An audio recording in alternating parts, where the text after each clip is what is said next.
All right, joining me right now from CBS Sports, Adam Zucker, host of the SEC on CBS, and on Tuesday nights, Inside College Football with Neuheisel, Jones, Taylor, and this guy named Randy Cross. Adam, thanks a lot. Really appreciate you joining me. Yeah, I was about to say, you almost left somebody out there. Hey, you're down in beautiful Hoover, Alabama. For at least my way of thinking, the only real reason you're going to be in Hoover at any time during the year is the SEC Media Days. How's that going?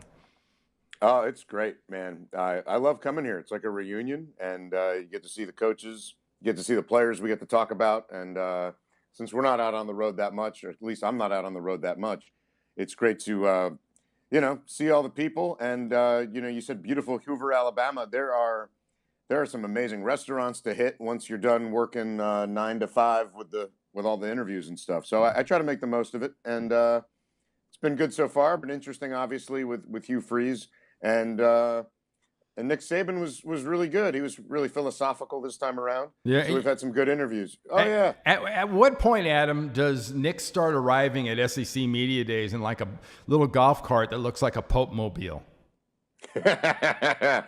You don't need a Pope Mobile when you have state troopers that look like defensive linemen. No kidding.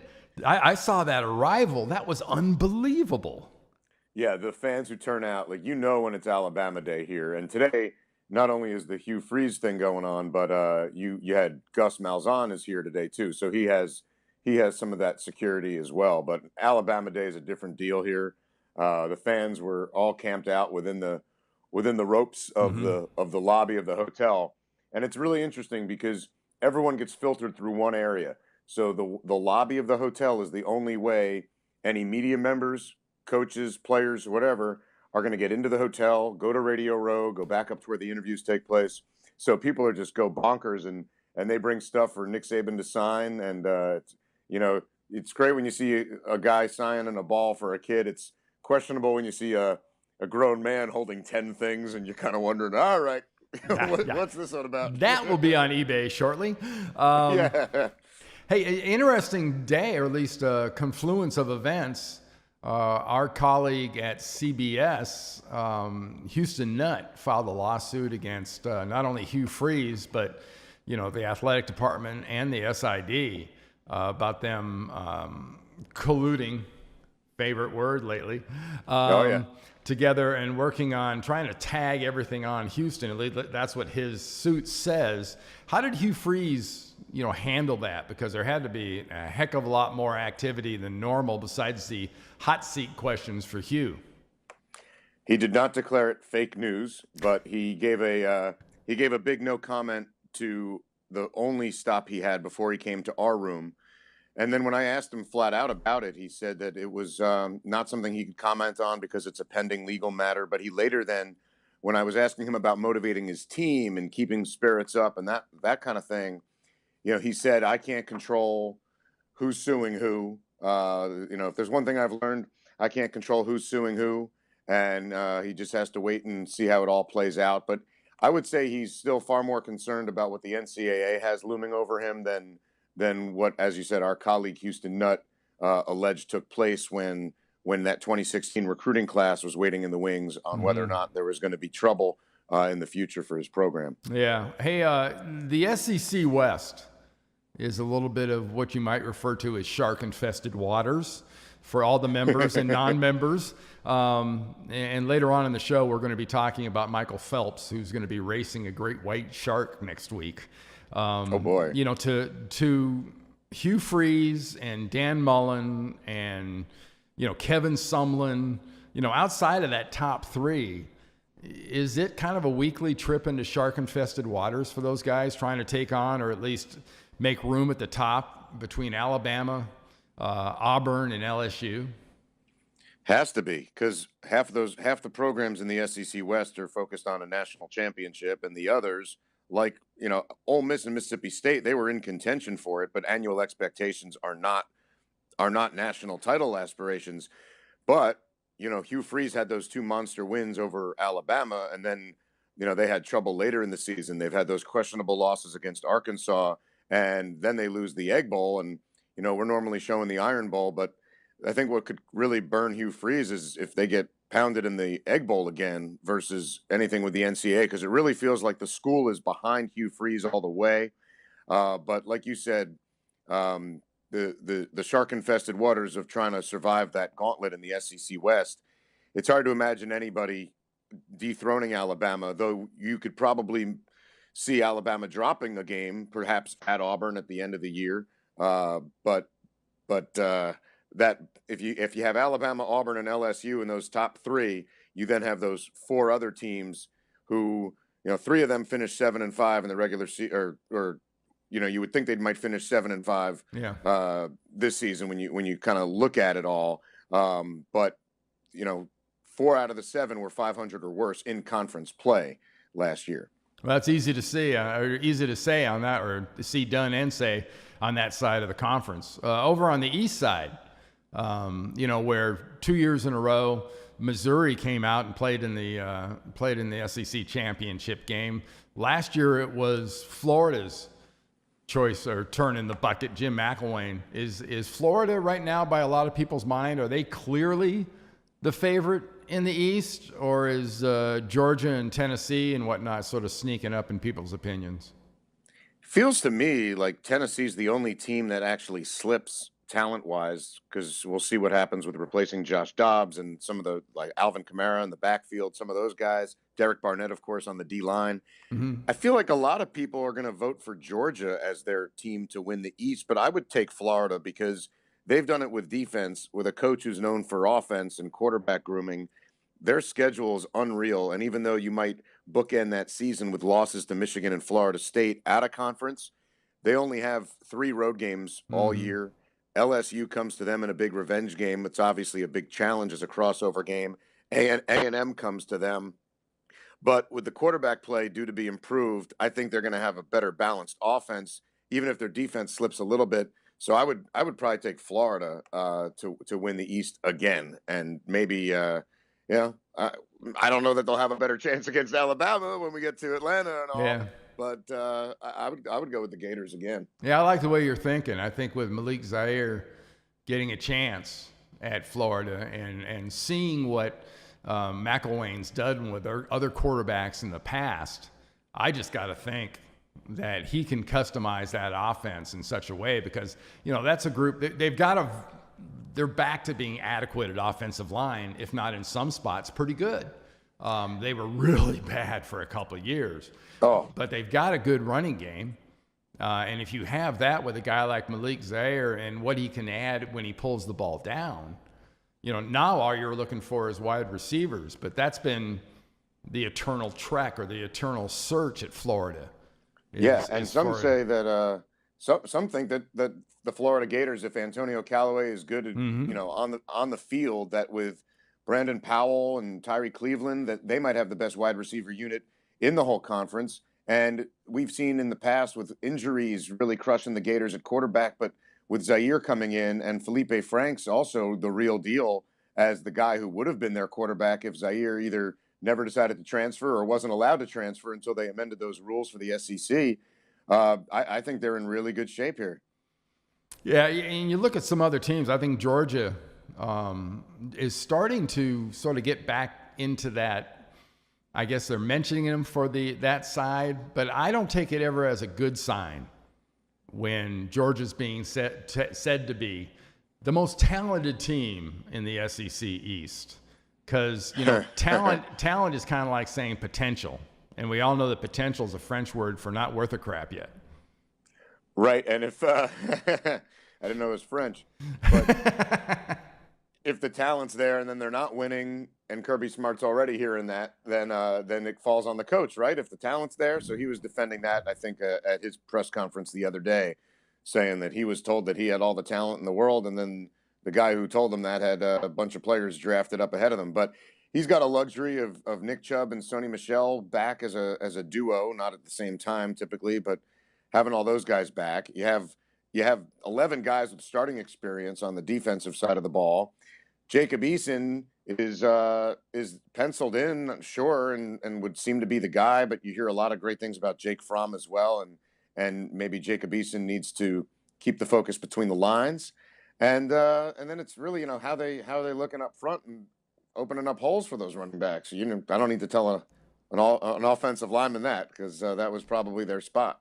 Yeah, that has been an issue, and they'll be as good as Jacob Eason allows them to be.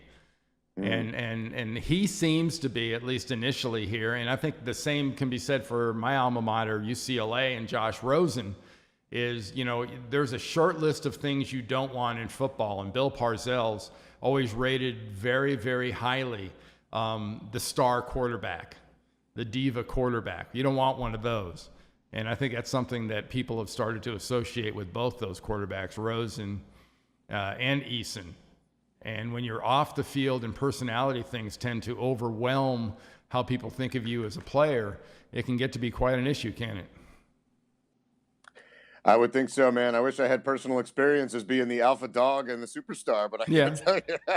Well, that leads me that leads me right into your alpha event, your disc golf. Oh boy. Now wait a minute. Now, people that don't know, Adam's a very good disc golfer. He's dedicated to the sport. In fact, he's dedicated to the point. Now, let me see if I got this right. When you got to Hoover, you had barbecue with Brian Jones. Yes. And then you went to a local disc golf course? Hey, you know what? You either work it off before or you work it off after, and after it's not the best move. And so BJ and I landed. We were super hungry. Sundays down here, you know, most things are closed. But we found this place called Jake's Barbecue, a soul barbecue joint right around the corner from the hotel. It was sensational. We were, I think, on our fourth shared entree when they were mopping the floors and closing the blinds around us like we were in some mafia movie, because BJ just kept ordering more and more stuff. But the fried green tomatoes, the curry chicken, all this stuff was just incredible. And then afterward, BJ's like, all right, take me home. I got to go to bed, because he had to wake up for his early radio show. And so, you know, like, people travel to big events with their golf clubs. It's a lot easier to just throw 6 discs in your bag. I dropped them off. It was 6:15. It was going to be bright for 2.5 more hours. I checked in, changed, went down to George Ward Park near downtown Birmingham, and actually jogged 16 out of the 18 holes before it was too dark. And played pretty darn well, I might add. I like it. You take a lot of grief about disc golf. I do take a lot of grief from you. Mainly from me. Yeah. And the guys at the SEC know about it too. Oh yeah. So I get Herb Vincent from the SEC office likes to tease me about the whole disc golf thing, and he sends me articles that he finds. Like, there's some country musician who's recently profiled in the Wall Street Journal as having used disc golf and a very specific diet to lose about 100 pounds. Wow. So, yeah, but he has a corporate sponsor for disc golf, and his rating is like 40 points below mine. So I'm a little ticked off. I need to get a sponsor. I want some free plastic. Well, we'll try to plug a little bit for you there.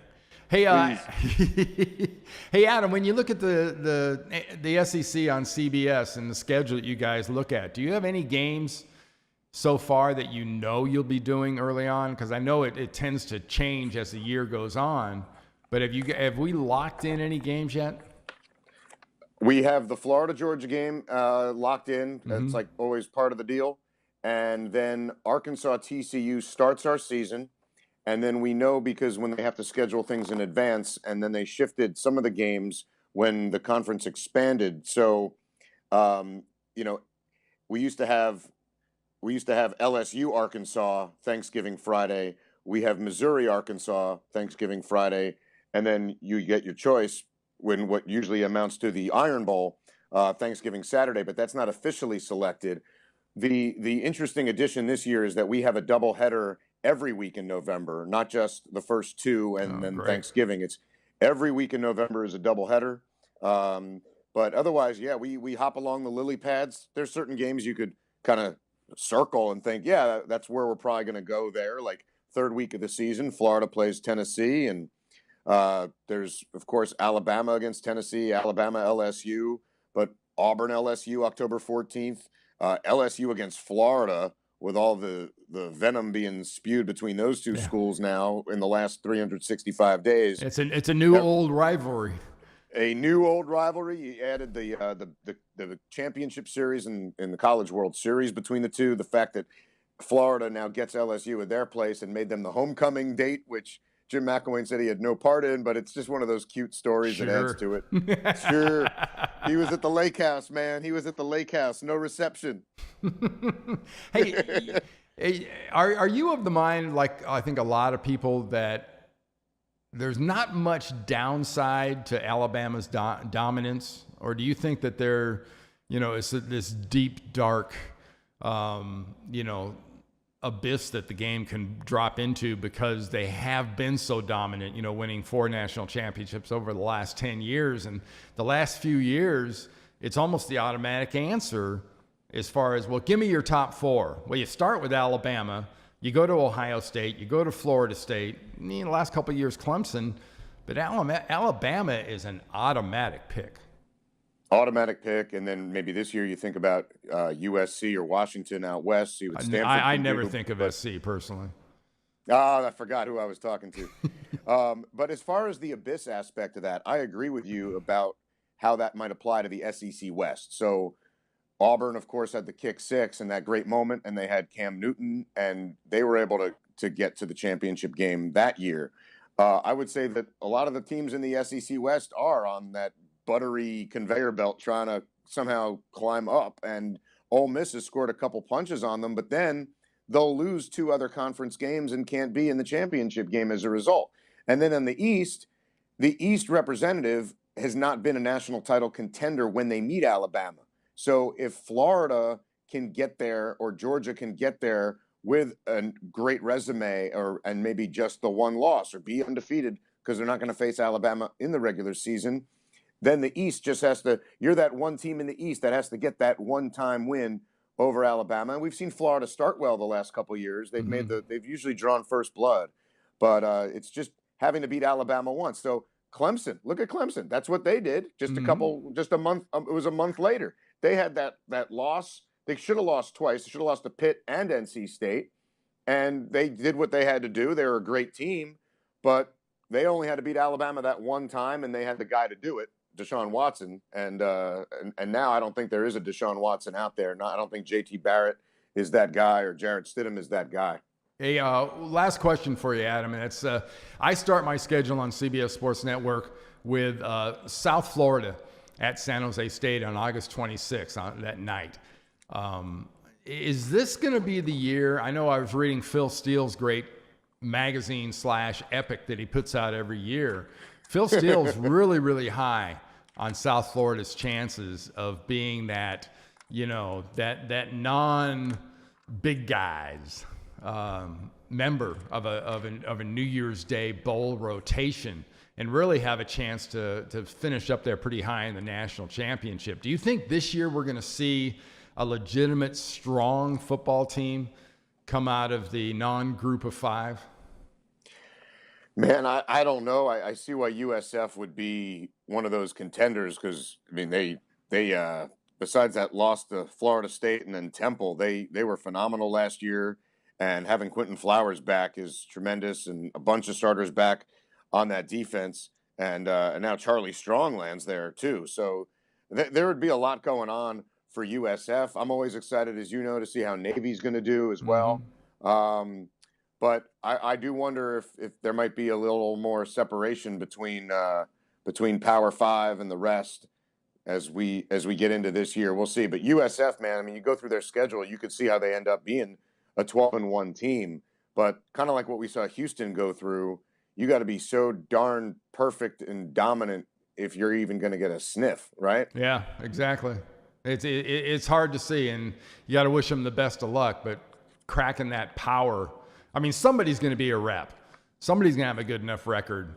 But they're always looked at kind of I think back to the year of the Sugar Bowl when I went into the College Football Hall of Fame.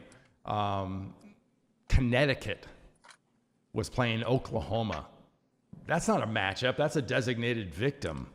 UConn, hell of a basketball team. Football, not so much. At least not in that matchup. So that was a big surprise to me too, man. And we'll see what Boise or San Diego State do out west. yeah. All right. Hey, Adam, thank you so much for joining me. Appreciate it. Best of luck to you on the SEC on CBS coming up this year with BJ and Neuheisel. And I look forward to seeing you when we start doing some preseason stuff on Inside College Football.